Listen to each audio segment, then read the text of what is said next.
بسم اللہ الرحمن الرحیم الحمد للہ رب العالمین الصلاة والسلام علی سید الانبیاء والمرسلین وآلہ الطیبین الطاہرین المعصومین الذین اذهب اللہ عنہم الرجس وطہرہم تطہیرا اللہم صل علی محمد وآل محمد ورحمۃ اللہ علی موالیہم ومحبیہم وشیعتہم اجمعین واللعنۃ الدائمۃ علی اعدائہم ومنکری فضائلہم وغاصبی حقوقہم من اول الدہر الی الآن ومن الآن الی ابد الآبدین اما بعد وقد قال الامام جواد علیہ الصلاة والسلام فی جواب رجل قال له اوصنی وصیۃ مختصرۃ سن نفسک عن عار العاجلۃ ونار الآجلہ۔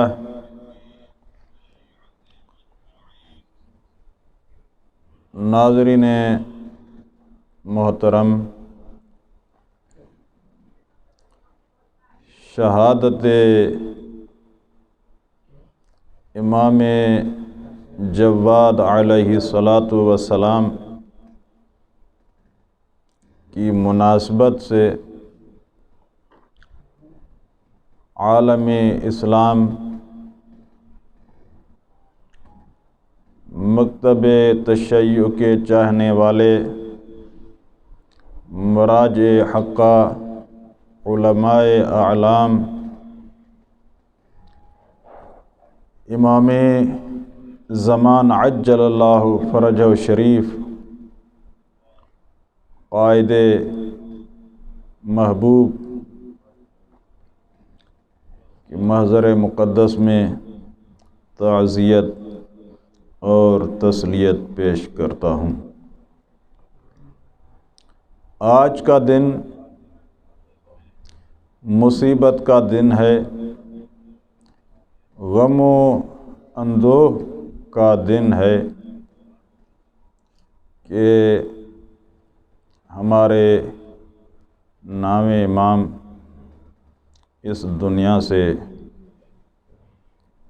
زہر کے ذریعے چل بسے۔ عزیزان من، چاہیے کہ امام کی حیات طیبہ کا مطالعہ کیا جائے اور ان کی پاک و پاکیزہ بابرکت زندگی سے صحیح معنی میں استفادہ ہونا چاہیے۔ کوئی آپ کا چاہنے والا آپ کے محضر مقدس میں آیا اور کہا کہ مولا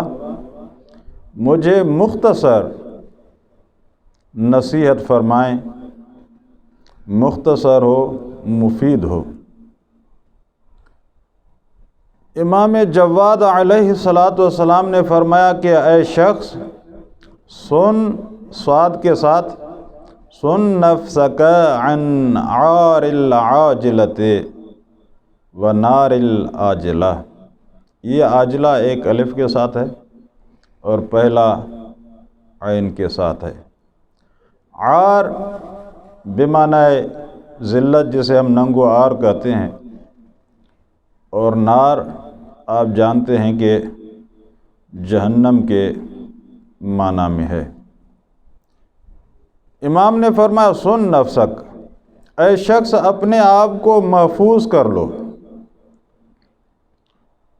اپنے آپ کو محفوظ کرو۔ کس چیز سے محفوظ کریں؟ فرمایا سن نفسک عن عار العاجلہ، عاجلہ جلدی کے معنی میں ہے، یہاں پر گویا کہ کنایہ ہے اس زندگی کی طرف کہ اس دنیا کی ذلت سے اپنے آپ کو محفوظ رکھو، وَالنَّارِ الْعَاجِلَةِ، اور آخرت کے دوزخ سے اپنے آپ کو محفوظ رکھو۔ اس دنیا کی ذلت اور آخرت میں جہنم گویا کہ مولا کو پسند نہیں کہ مولا کا چاہنے والا اس دنیا میں ذلیل ہو اور آخرت میں جہنم جائے۔ لہذا معصوم نے حکم صادر فرما دیا کہ اپنے آپ کو سنبھالیں، پروردگار کے احکامات پر عمل کریں، پاک پیغمبر کی سیرت طیبہ اور باقی ائمہ علیہم السلام کی سیرت کو اپنائیں اور اپنے زندگیوں کو پاک و پاکیزہ بنائیں۔ یقیناً جب امام فرما رہے ہیں کہ ذلت کی زندگی، یہ جو دنیا ہے اس کی ذلت سے اپنے آپ کو بچائیں، تو گویا کہ مولا یہ فرمانا چاہتے ہیں کہ معزز ہو جائیں، عزت والے بن جائیں۔ جہنم سے اپنے آپ کو بچائیں، نتیجہ یہ ہے کہ یعنی جنتی ہو جائیں۔ لیکن عزیزان من، مناسب سمجھتا ہوں کہ امام علیہ السلام کے محضر مقدس میں چلیں اور امام سے ہی رہنمائی لی جائے، کیونکہ عزت یقینی بات ہے، العزت للہ وللرسول، عزت تو اللہ کے لیے ہے، رسول کے لیے ہے، والمؤمنین، مومنوں کے لیے عزت ہے۔ لیکن اب مسئلہ یہ ہے کہ امام علیہ السلام جس عزت کا فرما رہے ہیں کہ عزت کو حاصل کرو، تو مولا سے پوچھا جائے کہ مولا عزت ہے کیا؟ عزیزان من، جب ہم دوسری حدیث کو دیکھتے ہیں، امام جواد کا دوسرا فرمان دیکھتے ہیں، تو وہاں پر امام علیہ السلام گویا کہ یوں فرمانا چاہ رہے ہیں، الدین عز، اے بندگان خدا، اگر عزت چاہتے ہو تو دین عزت ہے۔ الدین عز، دین عزت ہے۔ اور اس کے بعد اگر کوئی آپ کو خزانہ چاہیے تو خزانے تو دنیا کے بھی ہوتے ہیں، علم کے بھی ہوتے ہیں۔ فرماتے ہیں کہ والعلم کنز، تمہارے لیے علم یہ خزانہ ہے۔ اور آگے فرماتے ہیں کہ والصمت، سواد کے ساتھ نور، یہ خاموشی آپ کے لیے نور کی حیثیت رکھتی ہے۔ بس دین عزت، علم خزانہ، خاموشی نور۔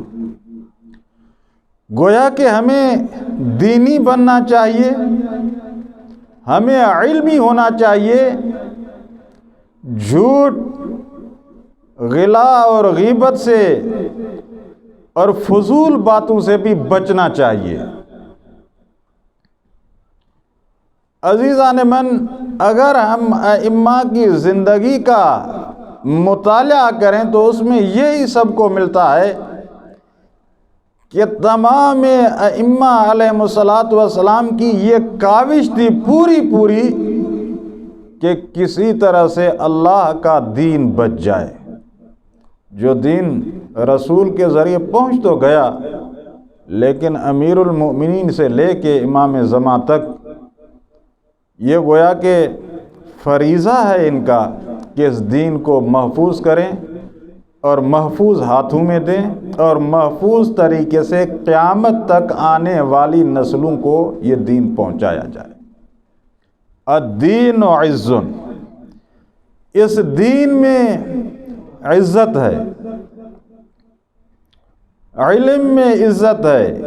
خاموشی میں عزت ہے۔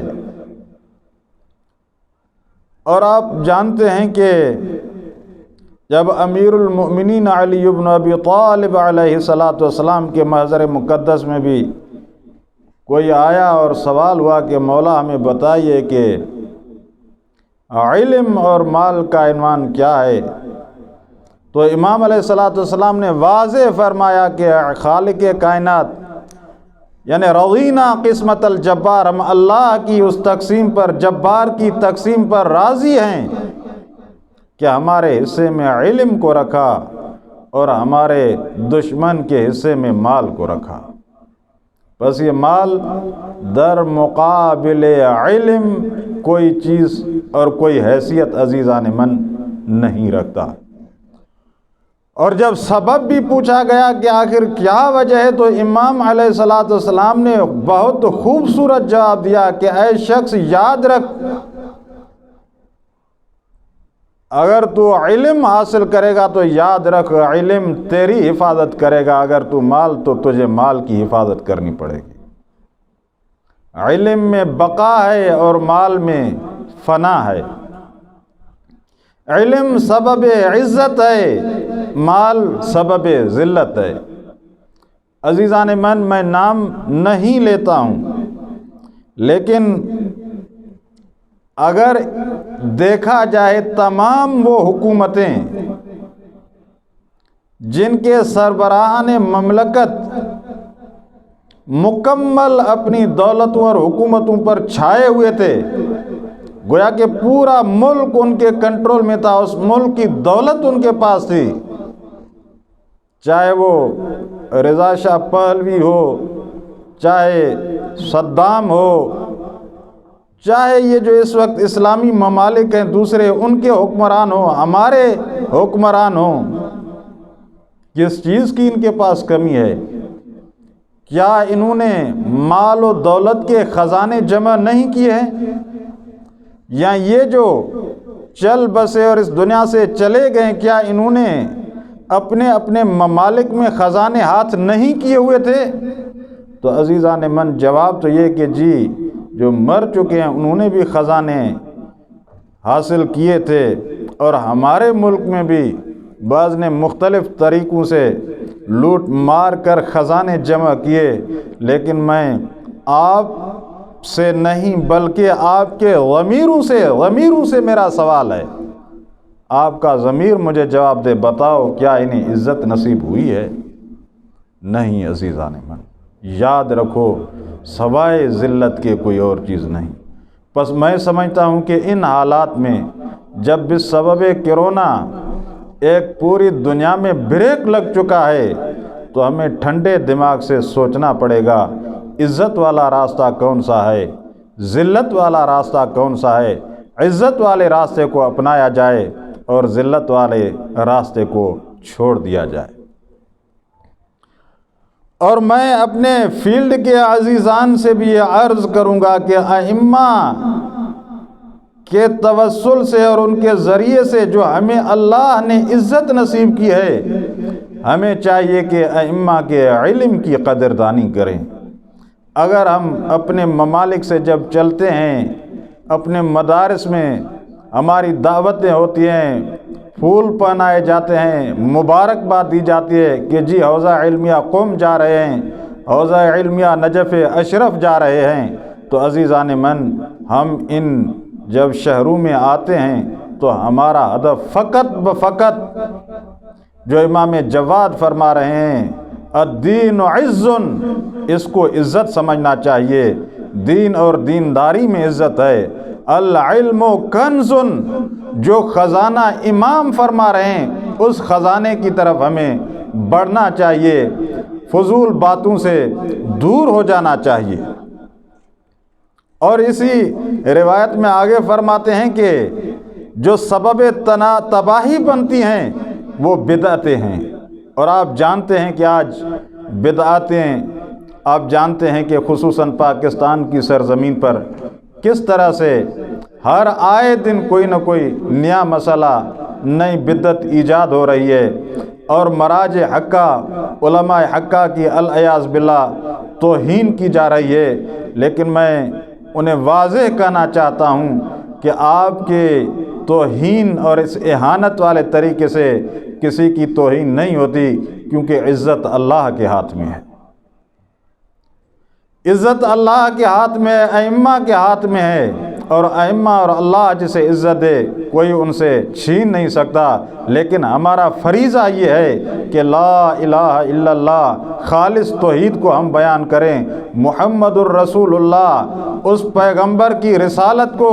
اور ختم رسالت کو صحیح معنی میں آگے پہنچایا جائے، اور علی ولی اللہ جو نظام امامت ہے اس کی صحیح تفسیر آگے کی جائے، اور اپنے وقت کے امام زمان عجل اللہ فرجہ شریف کا ساتھ دینا چاہیے۔ جو راہ امام زمان عجل اللہ فرجہ شریف نے ہمیں بتائی ہے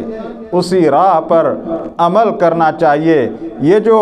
اپنی طرف سے سوالات بنائے جا رہے ہیں کہ جی ان کا 13واں امام ہے، ان کا فلاں امام ہے، میں واضح کر دینا چاہتا ہوں ہمارے فقط بفقط 12 امام ہیں، 13واں امام کوئی نہیں، یہ تم اپنی ہاتھ سے بنا رہے ہو۔ ہاں اتنا ضرور ہے کہ امام کی معنی رہبر اور پیشوا اور قائد کے معنی میں ہوتی ہے، یہ عربی والوں کی مجبوری ہے اگر وہ اس لفظ کو استعمال کرتے ہیں، اور اسی عنوان سے اگر ہم کسی اپنے رہبر کے لیے اس لفظ کو لے آتے ہیں۔ لیکن یاد رکھیں جس بھی مرجع کو ہم امام کہتے ہیں وہ امام جس معنی میں امام زمانہ کے لیے ہم استعمال کرتے ہیں اس معنی میں اس کے لیے ہم استعمال نہیں کرتے ہیں۔ امام زمانہ کی امامت وہ منصوص من اللہ ہے، اللہ کی طرف سے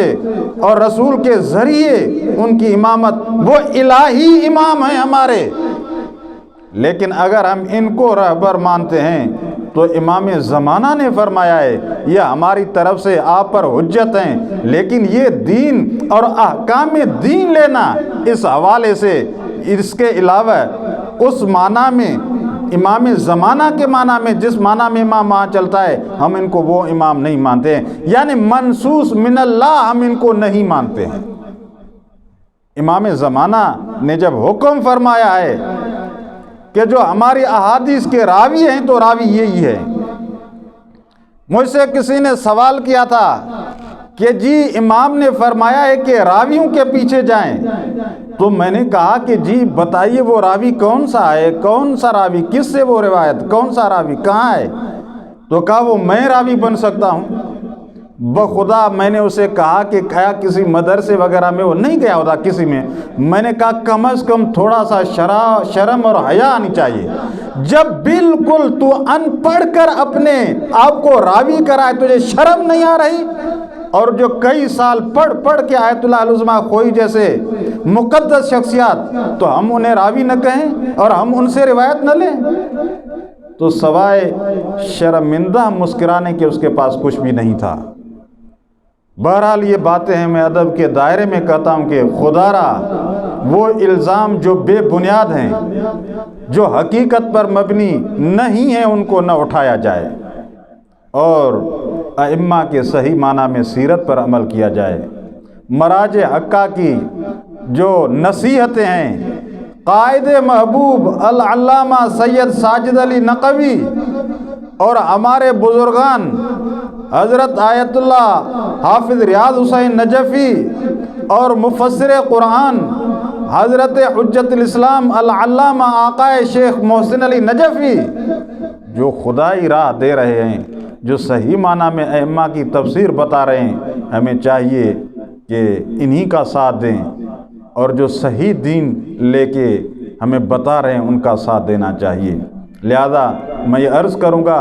امام جواد علیہ السلام نے فرمایا کہ دین میں عزت ہے، علم آپ کا خزانہ ہے، خاموشی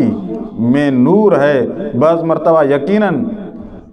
خاموشی میں انسان کی عزت بھی بچ جاتی ہے، فضول باتوں سے بھی بچ جاتا ہے، اور بدعتوں سے ہمیں پرہیز کرنی چاہیے۔ اور یاد رکھیں کہ امام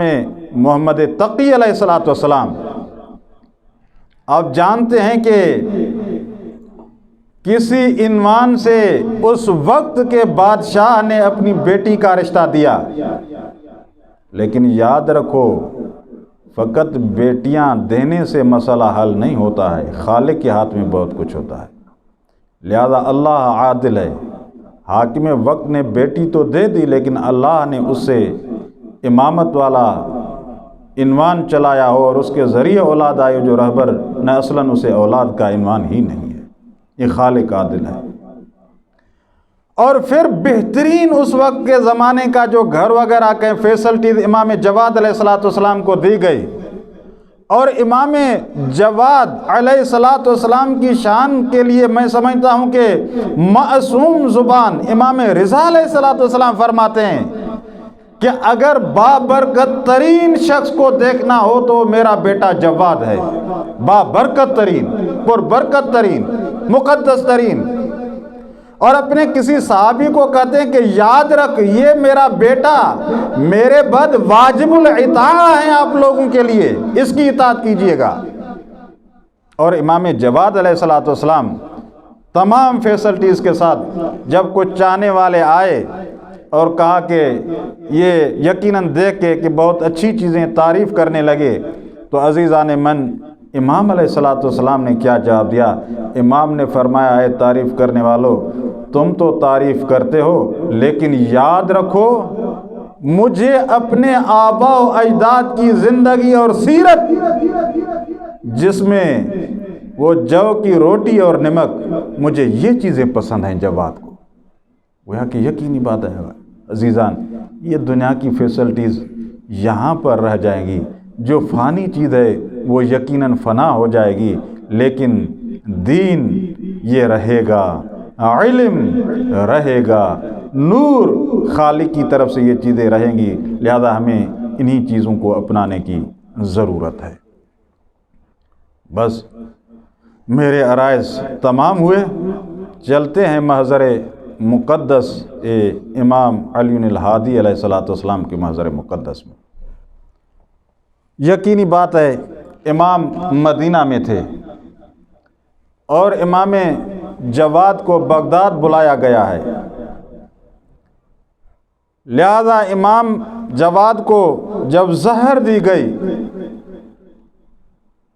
اور امام اس دنیا سے چل بسے،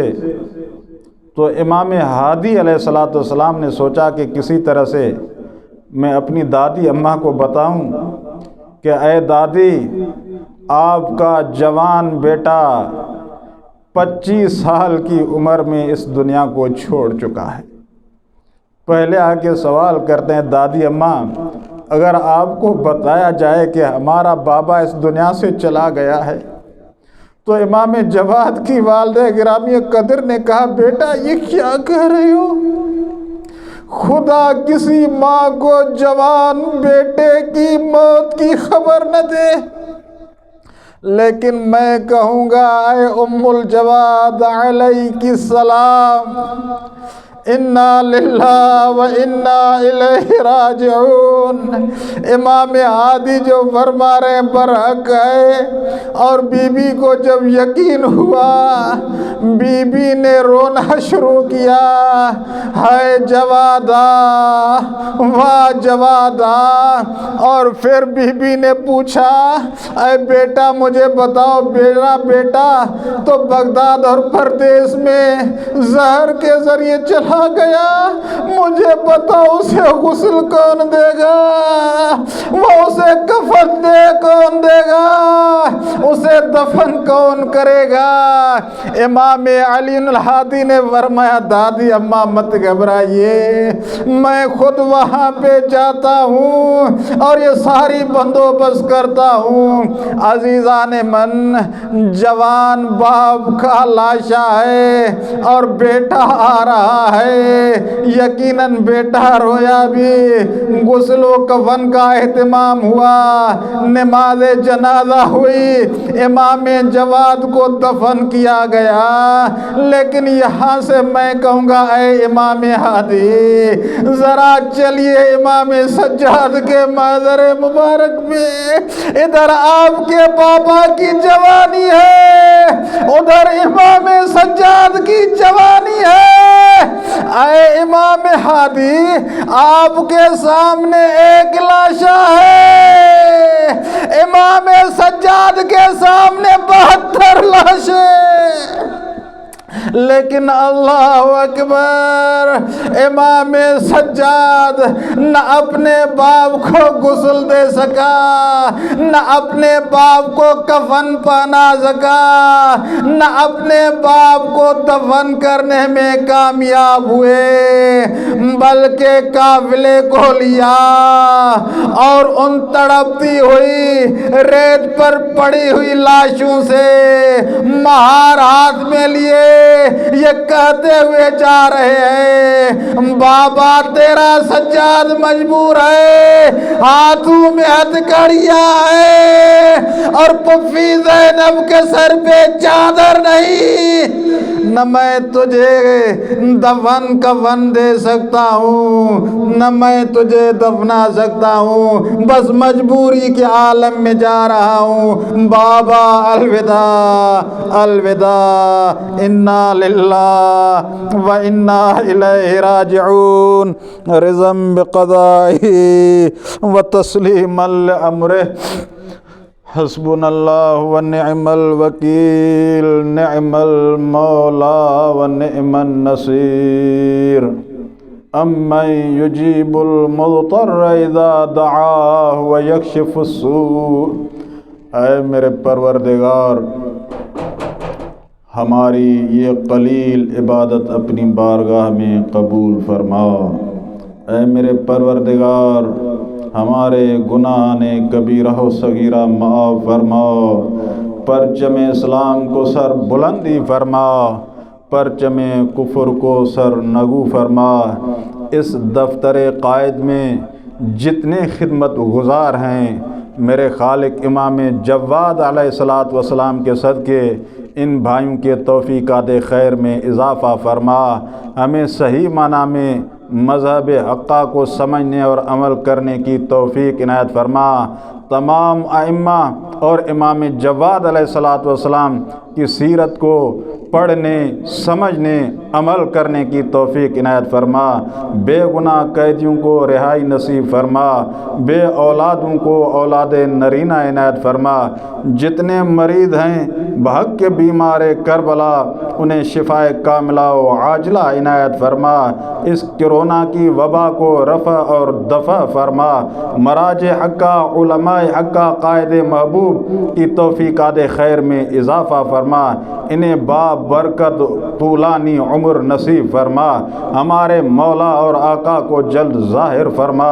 اس امام کے قدموں میں شہادت نصیب فرما، اس امام کی آواز پر لبیک کہنے کی توفیق عنایت فرما۔ اللہم عجل لولیک الفرج والعافیت والنصر واجعلنا من اعوانہ وانصارہ ومن شیعتہ برحمتک یا ارحم الراحمین بحق محمد وآلہ الطیبین الطاہرین۔